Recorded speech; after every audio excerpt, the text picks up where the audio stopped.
All right. Happy New Year. Welcome to Windy City Wisdom, a Chicago style media production. And today's host, we are very excited about. My Uncle Barry, very educated, comes to us from Westlake Village, California. Barry McDonald is a constitutional law professor who has spent his career studying how the U.S. Constitution actually works in real life. He's taught law for more than 2 decades, advised governments and technology companies, clerked for the Chief Justice of the United States Supreme Court, and regularly explains major legal issues for national outlets, including the New York Times, CNN, NPR, and Fox News. What makes Barry's perspective unique is that he's seen the law from every angle inside the Supreme Court, inside government, private business, and now inside the classroom. And he has a rare ability to translate complex constitutional issues into ideas every day that people can understand.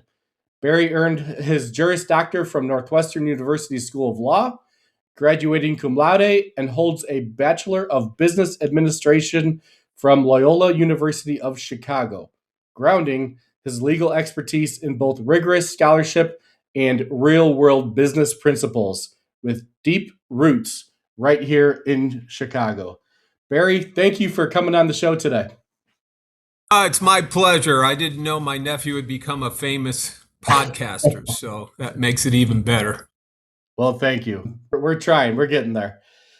So, look, wanted to talk about a couple different topics today of, free speech, business, tech, AI, especially, is taking the world by storm, social media, and some other things. But before we dig into that, really just curious, how did you become interested in constitutional law, and what made you really stick with that angle of it?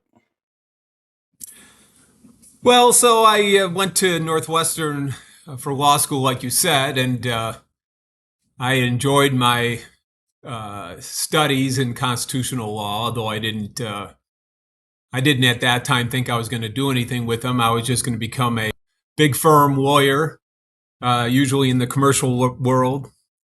But, things happen, and I got a clerkship out of law school. And then since I had a clerkship, I thought, well, why don't I just try for a clerkship on the Supreme Court, because having a clerkship was a prerequisite to a Supreme Court clerkship. So I just sent in my resume, and as it turned out, I got 2 different interviews at the Supreme Court with Chief Justice Rehnquist and Justice John Paul Stevens, who was also from Northwestern and from the Chicago area.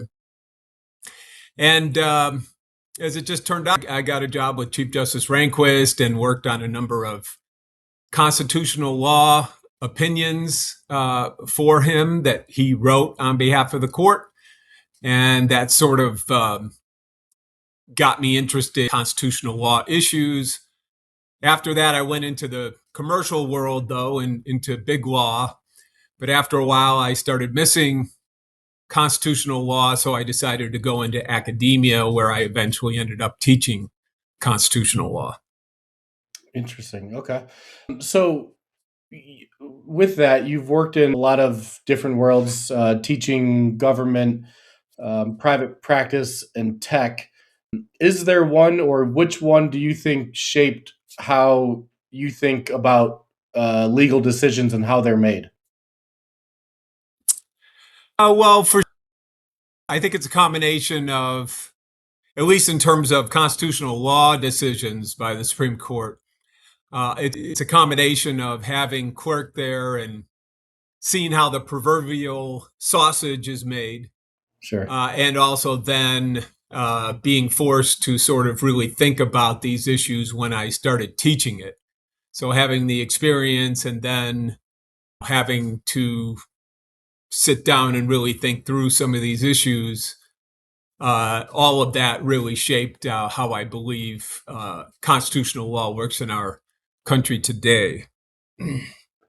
Interesting. And so after clerking for Chief Justice Rehnquist, which I had the pleasure to meet when I was probably 7 or 8 at the time. Forgotten that.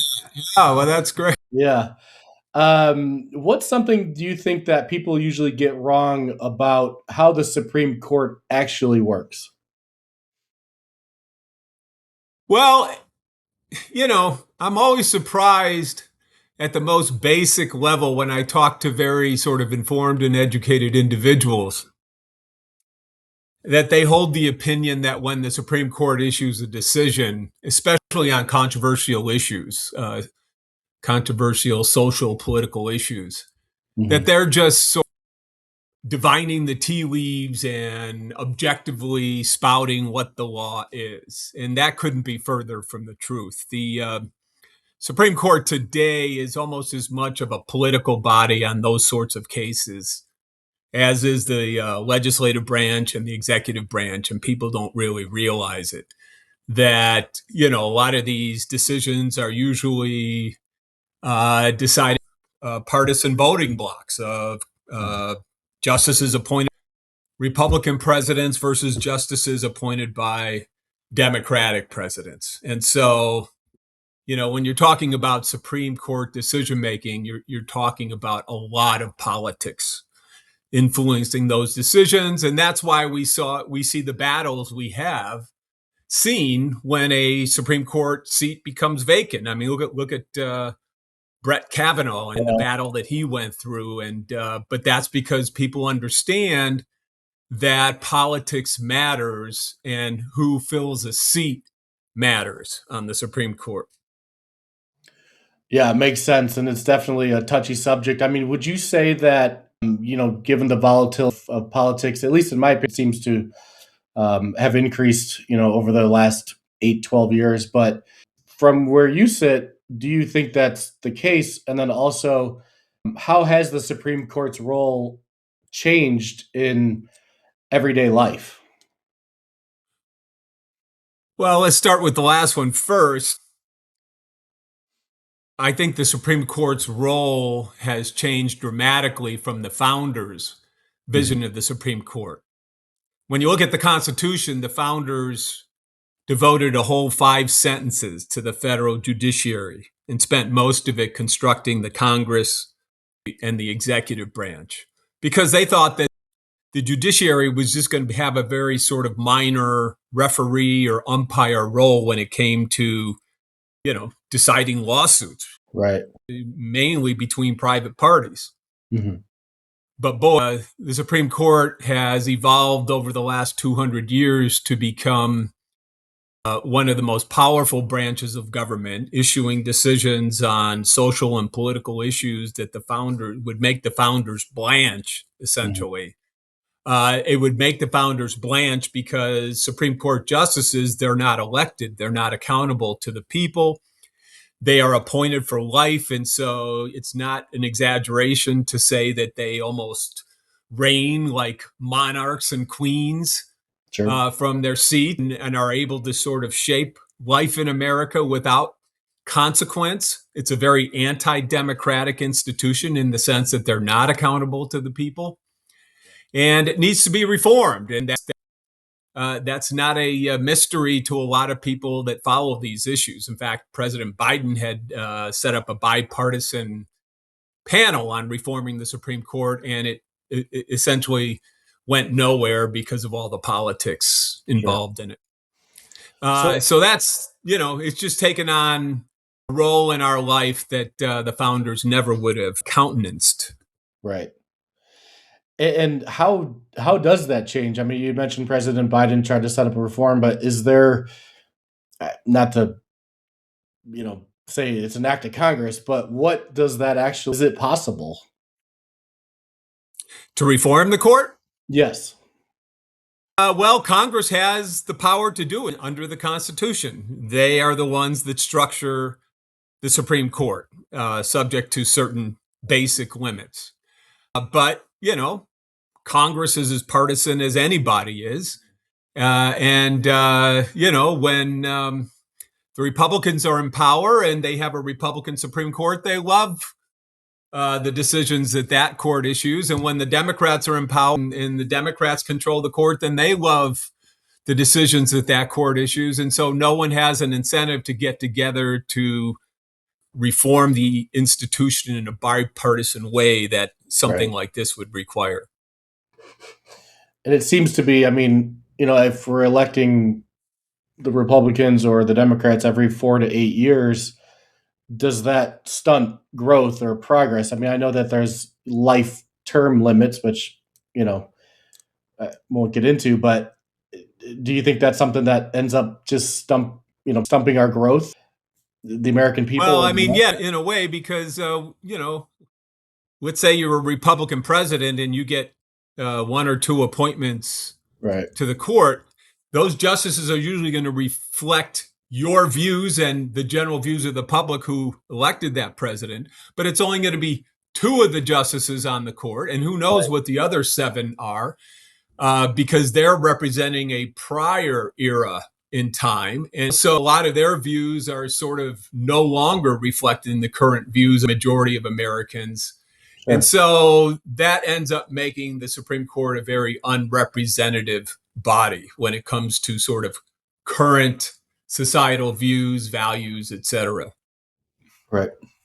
No, it makes sense. I mean, what about, so let's switch gears a little bit. I want to talk AI, social media. I think it's all kind of interwoven, but I'm curious, with social media, with ChatGPT, online platforms everywhere, where do you see the biggest threat or tension right around free speech? And the other question I'm going to ask is, does it help? Is there an advantage to any of that?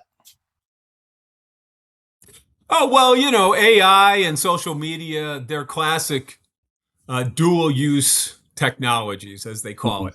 In other words, they have potential to accomplish tremendous good, but they also have potential to cause grave harms. Mhm. And so we just need to find a way to strike the balance that, you know, optimizes the benefits of these technologies. Now, from a free speech perspective, you know, obviously the potential for disinformation, misinformation, deep fakes, committing fraud, all that is subject to free speech principles. That's probably the greatest threat to free speech today in terms of how do you regulate that stuff without being called an illegitimate censor. And, that's sort of the battle we're waging today, because whenever administration or a world body wants to sort of try to set up a board that manages speech in terms of trying to prevent disinformation, fraud, etc., you get howls usually from the right saying, "Oh, this is illegitimate censorship. You're just trying to censor conservative views." And I'm not saying that fraud, et cetera, is all conservative, but Sure. that's usually how this all plays out today. Is the conservatives are sort of saying, well, if we allow more regulation of speech, that means that more of our sort of speech is going to be regulated. And it's just a mess. We can't get to the issue of, well, how do we prevent, serious disinformation, fraud, et cetera, deep fakes from Right. running rampant on the internet. Right. Do you think that's the responsibility of the government or companies, private practices? I mean, where does that responsibility fall? Well, it's a shared responsibility. I mean, so the First Amendment only applies to the government. It doesn't apply to private companies like Right. Facebook or X, et cetera. So they can regulate speech any way they want in accordance with their terms and conditions. So Right. they have a responsibility to try to balance these things in terms of the customers that use their platforms.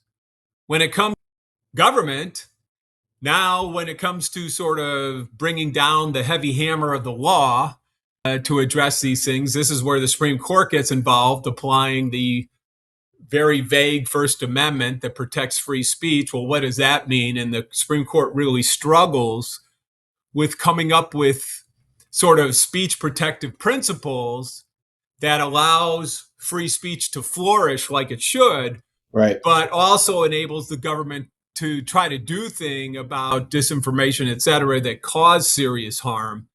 And so it's a really sort of complex regulatory field to try to address.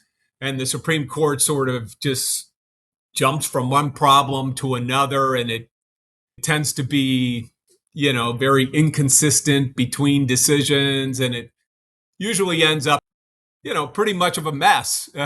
So we continue muddling through all this. Right. Well, so with that, I mean, let's fast forward to 20 years from now. It's 2020 or 2046 in 2 days.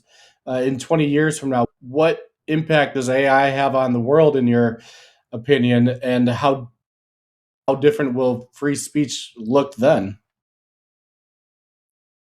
Well, I think AI is going to have a dramatic impact on our society. We're just seeing the beginnings of these learning models. They're going to get amazingly sophisticated. I mean, I'm a skeptic that AI is ever going to become sentient, as they say, have a Yes. conscience like a person. I'm a real skeptic of that. But I do think that AI is going to have an amazing impact on, promoting development of science, technology, learning in different fields, et cetera. And so I'm excited about it.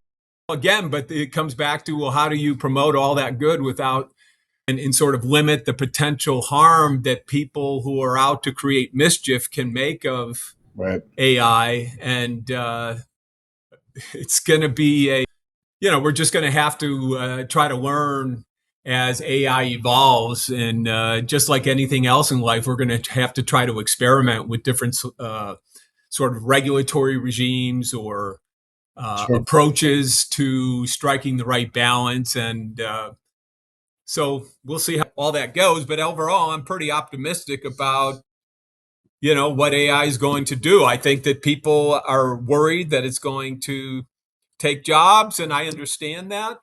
But I also think AI is going to create a lot of jobs. And so I'm hopeful that the pluses are going to outweigh the minuses in the end.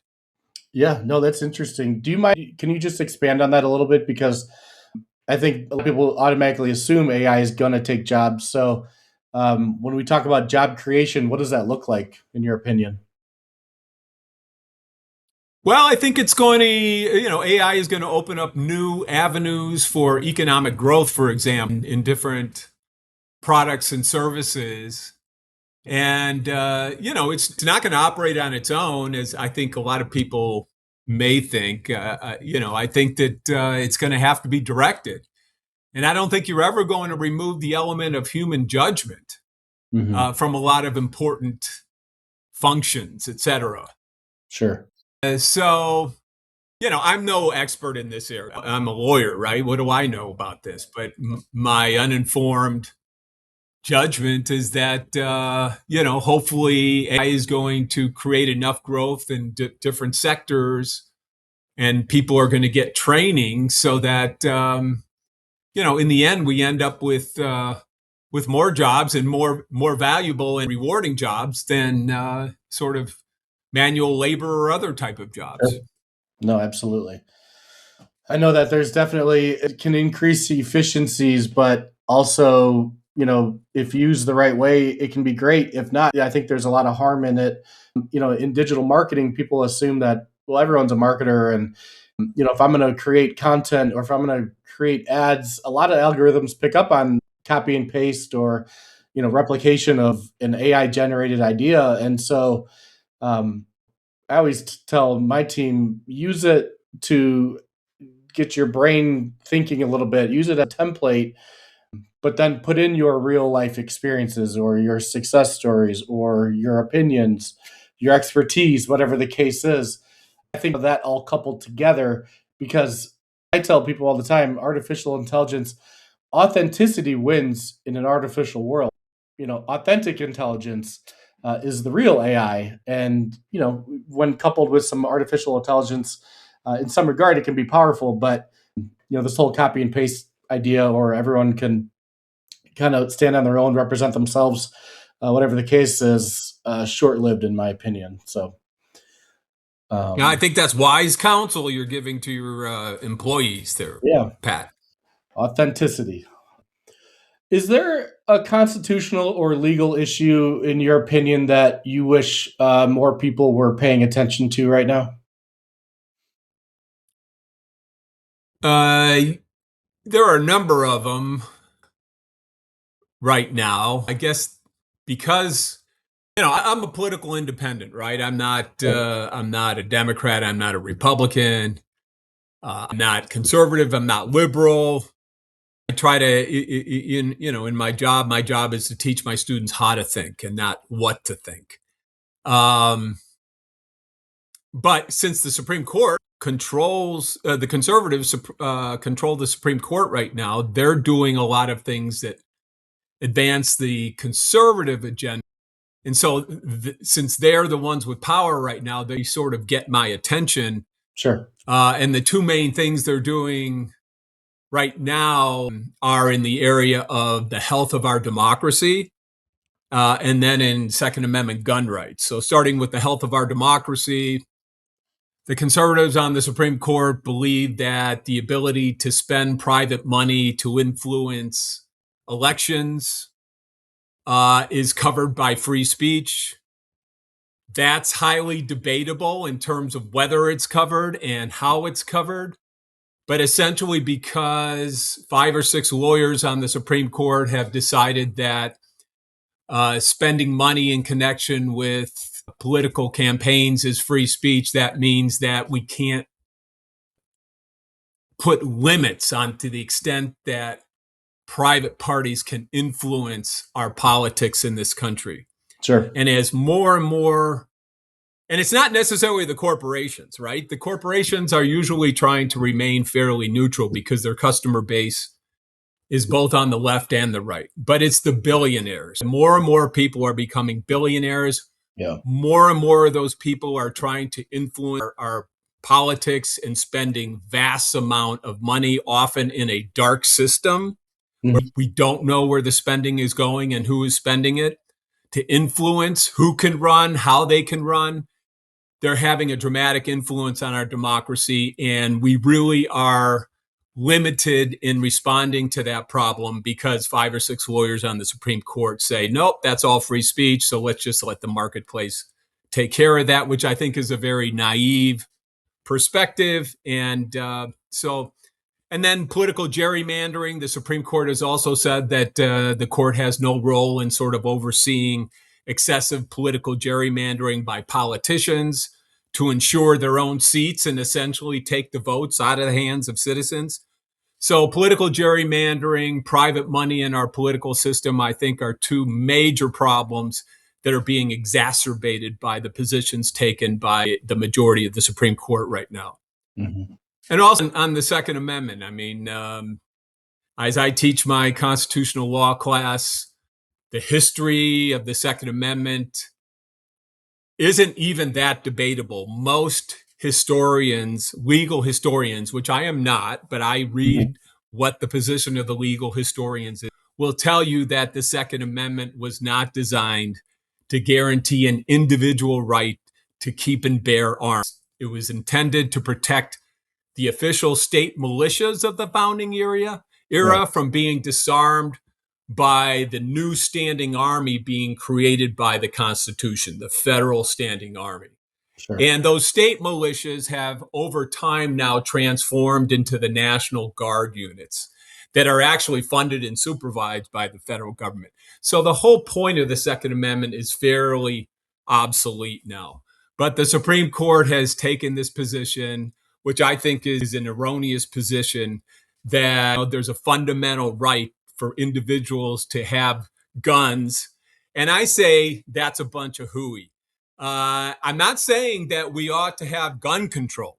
What I'm saying is the issue of guns should be left to the democratic process for the people in local communities to vote like they do on other important issues about what gun rights and gun control should look like in their respective communities. Yeah. If you're in a rural area, of course, the legislators are going to be very pro guns because rural people generally need guns for self defense and other purposes. If you're in an urban area like Chicago that has a huge handgun problem, Yeah. murder capital of the world, now the politicians in Chicago can vote to have more sensible gun control policies.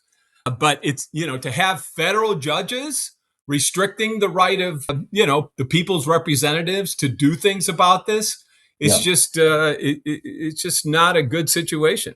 Yeah.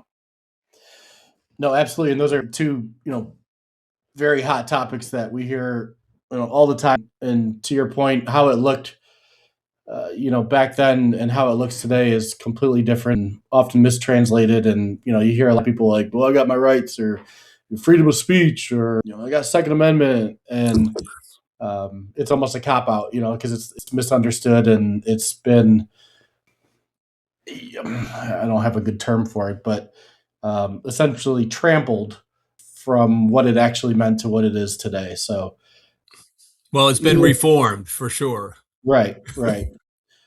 Is there a tipping point? I mean, obviously, not to scare anyone, but is there how does this all kind of come back into what's relevant for 2026?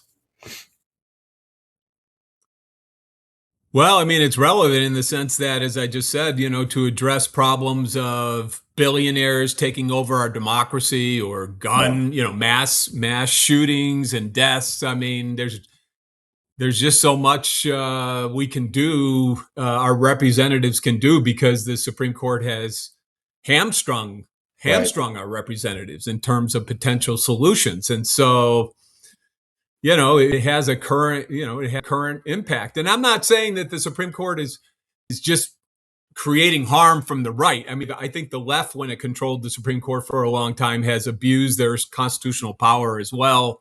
sure, I mean, look at same-sex marriage. That's not in the Constitution, but five lawyers just thought they'd impose it on the country, when, again, the people were voting on those things. right, So it happens on the right and the left, and I'm going to call it out regardless of where it occurs. But right. again, since the Supreme Court seems to have the conservative majority of the Supreme Court controls it right now, that's Yes. where most of my attention is directed. And I'll just say, I've always appreciated your perspective, because it's like no one else, especially for me to be able to talk to you, and because it's a very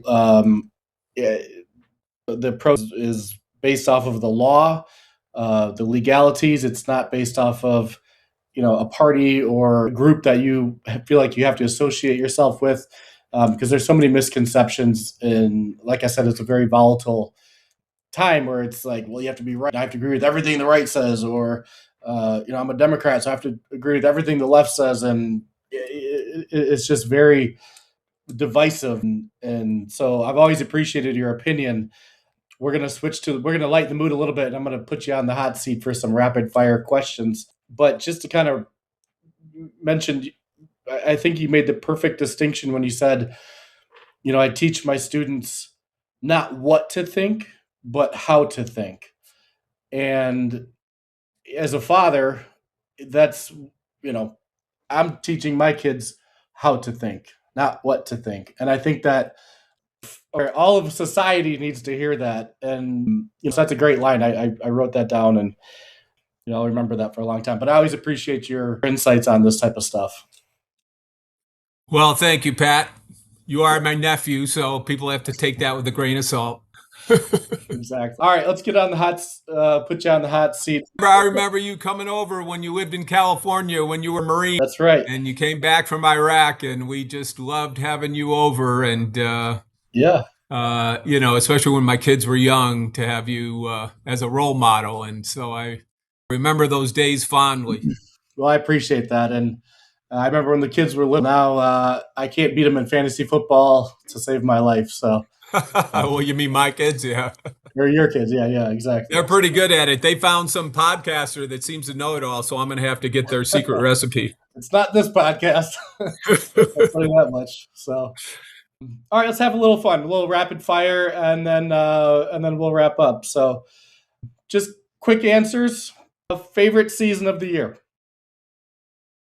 Fall, because I love the changing of the leaves and the beautiful colors that evokes. Excellent. What is your most used phone app? Oh, besides texting and voice. Yeah, beside an Outlook, email, some of that stuff. Oh, interesting. It would have to be between maps and weather. I'm a big Okay. weather guy. I follow the local meteorologist on Channel 7, Dallas Rains. He's my hero. I love to understand why the weather is happening when it is. And so when, and, I think the GPS and AI are doing amazing jobs when it comes to, helping us navigate the world, and Sure. it just, so I think those technologies are awesome. Absolutely. Well, Google Maps and the Weather Channel are the two most location accessible apps that people give their location to. Okay. There's no All right. surprise. Well, there you go. Yeah. All right. If you're listening to music, what are two or three artists that you're listening to regularly? Well, it depends. So I go to the gym a lot, and at the gym, I like to play energetic playlists to help me with my working out. And so I'm listening to Youngblood a lot Oh, at the gym, okay. and sort of bands that Spotify recommend related to Youngblood. There you go. So I'm looking for new talent in the rock genre that I can listen to when I'm working out. And I think Youngblood does a really good job of being creative instead of just screaming into the microphone. Right. And then when I'm mellowing out, of course, I can't get away from my classic Pink Floyd. I went to There you go. see, I went to see, oh, I'm having a senior moment. The guitarist, who's Oh, the guitarist for Pink Floyd? not I Roger. can't believe David Gilmour. David Went to Gilmour. see Yeah. him in concert last year. It was awesome with his daughter playing beside him. He's going to go down in the annals of rock history. And I Sure. love his new album, Luck and Strange. I didn't like it at first, but the more I listened to it, the more I started to like it. So, it would depend on my mood, but those are two of the artists I really like right now. Okay. When you come back to Chicago, where do you like to go? Do you have a favorite place to go? Yeah, I like to go to family gatherings and see you and the extended McDonald clan that I left behind in Illinois and Wisconsin. There you go. So that's definitely my favorite place to go. I threw you a softball there. Yeah. And you went to Wrigley last time you were here, right? Yeah, my 16-year-old son, I'm a big Bears fan. I was really disheartened when they lost to the Niners Right. the other day, but I've never been huge. I mean, I love playing baseball, but I've never been a huge a baseball watcher. But he loves the Cubs, and so he wanted to go to Wrigley Field and see a game. So we did, and hooked up with your bro Jack, and he took us to Wrigley Field. We had a great time. We saw him play the Boston Red Sox. So that was a tremendous experience for my son and myself. Actually, it was a lot of fun, and my other son, who's 20, who enjoyed it as well. But he's not Absolutely. as much a Cubs fan. I know Liam. He's raising them right with the North Side. What? So two more. What's the last book you read? Well, I usually it's called The Empire of Liberty by Gordon S. Wood, who is the most respected and prominent historian of the founding era. And I can only say that I wish the lawyers on the Supreme Court, or I should say the justices on the Supreme Court, would spend more time reading actual legal historians, because today they say, oh, well, we're originalists. We like to interpret the Constitution in accordance with its history. Well, lawyers aren't trained to do history. Legal historians are trained to do history. And so, as lawyers, we need to pay attention to what the legal historians tell us. And I just love Gordon Wood because I think he's an amazing historian. All right, writing that down. And then last question: do you prefer early mornings or late nights? Oh, definitely early mornings. I mean, I don't even see the late nights. I'm like, I've taken to Benjamin Franklin's refrain, early to bed, early to rise makes a man feel healthy, wealthy, and wise. That's I love right. to see the dawning of the light, and I don't have, so by 10 or 11, usually I'm conked out. So Yeah, definitely the morning. yeah.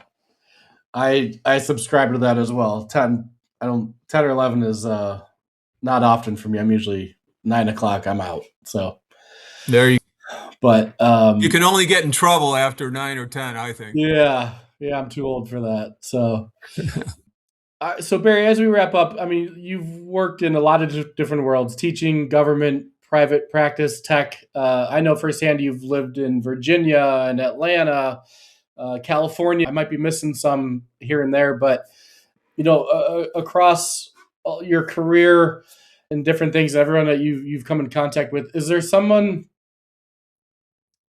that's listening? If they could just take one thing from your career, what lesson would you want to leave them with? I guess, it may sound like a platitude and stupid, but pursue your dreams and make possibilities possible. And by that, I mean, as I went through my career, I didn't know exactly what I was going to do. I didn't have any foreordained plans.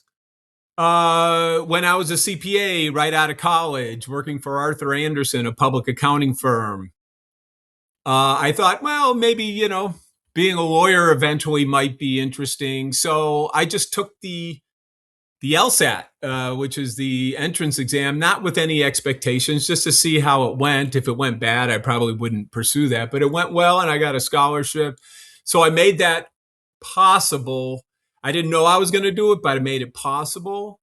Similarly, when I left law school, I didn't think I had a chance in hell of getting a clerkship at the Supreme Court, because those are usually reserved for very few elite at the top of the legal ladder, which I wasn't. But I thought, well, I've already secured a federal clerkship, so I'm going to just throw in my resume and a cover letter and get some referrals and see what happens. So I made it possible. I thought I'd never hear anything again, but shockingly, I got a couple interviews and eventually got a job with the Chief Justice, and that sort of shaped my career ever since. So I just think that just create possibilities and see what happens. Because if you shut things down from the beginning, then nothing's going to happen. So dream big, make things possible.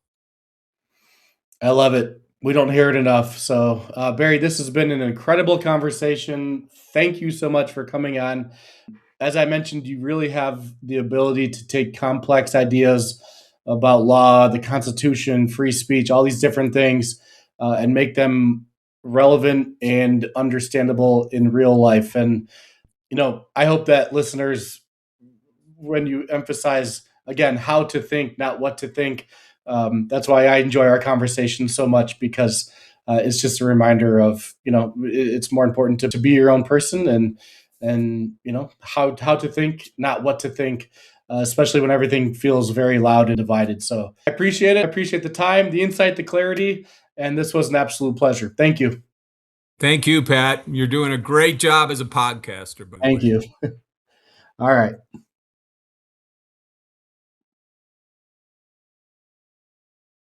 I'm going to hit stop. I think we'll still be on. Let me just double check.